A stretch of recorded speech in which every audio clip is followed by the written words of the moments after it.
And one of the books there I'll recommend you have a look at if you really want your brain tweaked in a different way is read The Goal by Elia Goldblatt. And it deals with process engineering and bottlenecks in process engineering. But it relates to everything. When I first read that, I was in software development, which we did for 12 years. And I didn't think it would relate to me, but it related to everything we were doing. And he said, bottlenecks are interesting things. In any manufacturing process where there's a pile of goods waiting to be processed, or there's a queue of people waiting for an answer, the thing or the person in front of them is the bottleneck. So if you go home and go to work tomorrow and there's a queue of people outside your office, what's that make you? Okay, and we've got some insights into ways around that sort of thing as well. Well, this is a no-brainer. How many people are finding challenges getting new staff with the skills you're after? Okay, oh, not so many. Not as many as I thought. Okay. How many of you feel you're time challenged and that you're overloaded? You're really not. You're working beyond your level of real competence. Let's have that one with a straight arm, just so everyone can see. That's interesting. Okay. I can give you some solutions to that tonight. Who's hoping to God I'm not teasing you? All right. We'll give you a few there and have a look at that, because it's interesting. When we go into work with people in business, and I work with executives in businesses that range from $2 billion a year turnover down to sub 1 million. But in nearly every case, when we look at those people, we identified three key problems. One is time management. And by the way, anytime you look at time management, just cross out the word time and put self, because that's what it's about. Time management. Then staff issues and management challenges. And then resource challenges. So not enough of money or this or that or whatever goes into the business. But the question I'll ask you is, if you had more time, would you spend it on developing your staff? And if you developed your staff better, would their productivity rise? And if their productivity rose, would you have challenges in resources and money? So a lot of the time you can trace the problem back to where the person who leads that business focuses their effort and their time and attention. And you can say, it's all very good to hypothesise up there, but believe me, I'm about the most practical person you'll ever find. So I don't throw anything out there unless it's doable, and I'm quite happy to talk with you later on about what can be done. And if you want to throw some questions at the end of this, I'll take them. Opportunities everywhere going to waste. Anyone see opportunity they just can't get to? This is an interesting one. Thank you. How many people have had at least 3 or 4 career changes up to now? Yeah, it's common in a group that I work with like this. And the reason is you're all very competent. You've learned the ability to buy something, do something with it, sell it, make a profit, and then go back there and do it again. So the challenge being in business is to do this well, and then you go, oh, I could do that too. So you go over and do a bit of that. You go, oh, we can do that too. So you go and do a bit of that as well. We can also do that. You can do that as well. What's the challenge? One thing at a time. Yeah, trying to do too many things at once. There's a great book out at the moment called Good to Great. It's written by, or piloted by a fellow called Jim Collins. He headed up a research team from Harvard. And they spent 5 years researching the full range of American public companies. The reason they chose public companies is because you can get at their records, so you can see what's what over a period of time. They identified 11 companies only that had gone from good to great and stayed there. In other words, they bumped along for quite a long time and then suddenly taken off. And all of those companies exhibited certain basic characteristics. The one was that the one very common characteristic, all of them had CEOs who had no ego at all. So when you read the names of these people, they're the heads of Kimberly-Clark, Wells Fargo and international companies like that. Never heard of any of them.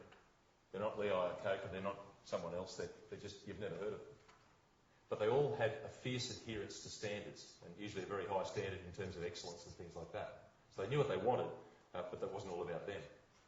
The next thing they focused on was getting the right people on the bus, the wrong people off the bus, and the right people in the right seats. They put a lot of focus on building the right team. The other thing that he identified was that all of the companies had in common was that they worked on what he named the hedgehog principle. Now, that's all right. There's, I'll leave you to read the book and find out why he called it the hedgehog principle. But the hedgehog principle was simply this. If you can imagine 3 circles in a triangular formation. The top circle, you're right into that, what you're passionate about. So what are you passionate about? The next circle on this side is what could you be world's best at? Now, who in the room could be world's best at anything they attempted, or who thinks they would probably have some strengths in certain areas and that's the area they should concentrate on? All of the companies that did well, that made this leap from good to great, and all identified what the perimeters of that circle were, what they could be world's best at, and they did that and nothing else. And to the extreme where people like Kimberly-Clark, which was a 100-year-old paper company back in 1980-something, had a paper mill for 100 years. And it was the anchor of the whole business. You know, we have a paper mill, we make our own paper. But they'd identified they couldn't be competitive anymore in the growing world flat paper market. But that they could be very competitive. In fact, they figured they could be world's best at consumer paper products, like towels and tissues and things of that nature. So they sold the mill. Now, it's almost like heresy, you know, sell the mill. But they'd identified that that was no longer part of, it didn't fit within the circle of what they could be world's best at. There are other people like Procter & Gamble and so on that could beat them on the flat paper front. But they figured no one could beat them in the consumer paper products, so they put all their resources and effort there. Wells Fargo is another example because Wells Fargo looked at their situations, and they're bankers these days, not coach drivers, and they said, we could be world's best at domestic banking.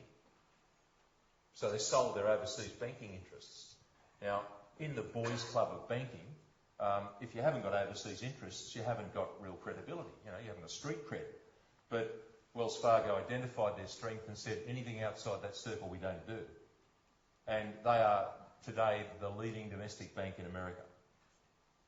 So one of the challenges that you face, I suspect, is identifying not the things you could do, because I'm sure many of you are gifted across a whole range of areas, but what could you be world's best at, and then what are you not going to do? And the first things I do when I work with my clients on time and self-management is they've got to do a to-do list, but the next thing I get them to do is what? The other side of it, which is what? A to-don't list. Right? So they've got to do a to-don't list as well. I'm not going to do these things anymore. And I'm 58 years of age, and I learned that one about 3 years ago. Because my personality type is to just keep stacking it on. And sometimes the things that I've got don't get done that well because I'm not putting all my resources into it. And someone said to me, can you take this on? I said, yeah, I'll do that. And they said, well, are you full at the moment? I said, yeah, I am.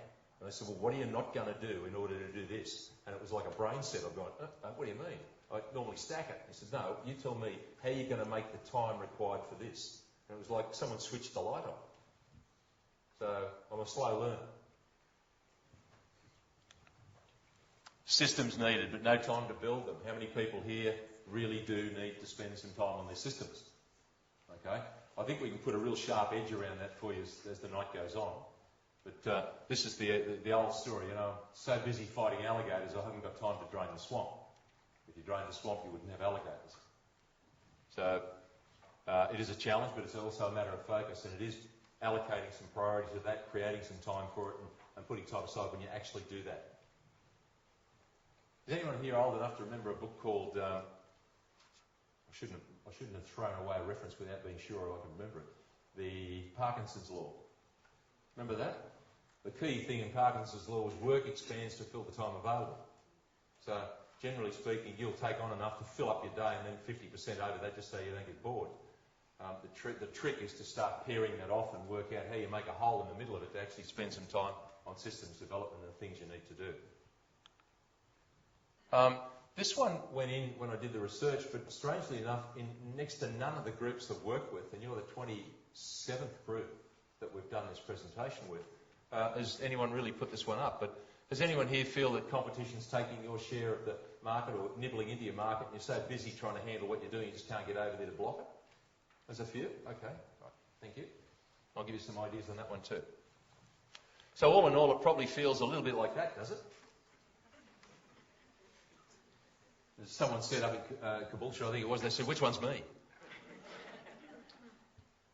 All right. The aim of tonight is to offer some constructive perspectives on growth. A lot of the time, if you can change the way you look at things, then you can see a solution you didn't see before. Is that true? So that'll be one of the aims, to look at things a little bit differently in the growth side. To offer some very simple strategies to managing growth. Some ways of better managing the stresses and strains that come from growth. To talk about some of the things that can trigger growth, not only outside you, but also inside you, and some of the things that might damp down growth in yourself. And to look at some characteristics of high growers. Now, when the HG bits, you've probably worked it out by now, stands for high growth. when we were first doing the seminar and designed it and handed it to the department, they said, well, this title here, High Growth Seminar, isn't very sort of catchy. You do something with it. And at that stage, I think a couple of Greek athletes had fallen off a bike in Athens somewhere, and there was a story about human growth hormone and all sorts of things. So I'm playing around with High Growth Help, HGH, good enough. So it became HGH. Okay. And one of the things we'll do as the evening wears on, in the workbook, there's a checklist to see if you're one of these. It's like Women's Weekly checklist, tick it off, does he love me and what's it mean and all that sort of thing. So you get to do that. And we don't collect it. You get to take it home. So, and the main thing is that I want to do you a deal, and it's this, that I can stand here and do a monotone, and you can probably go to sleep in about an hour.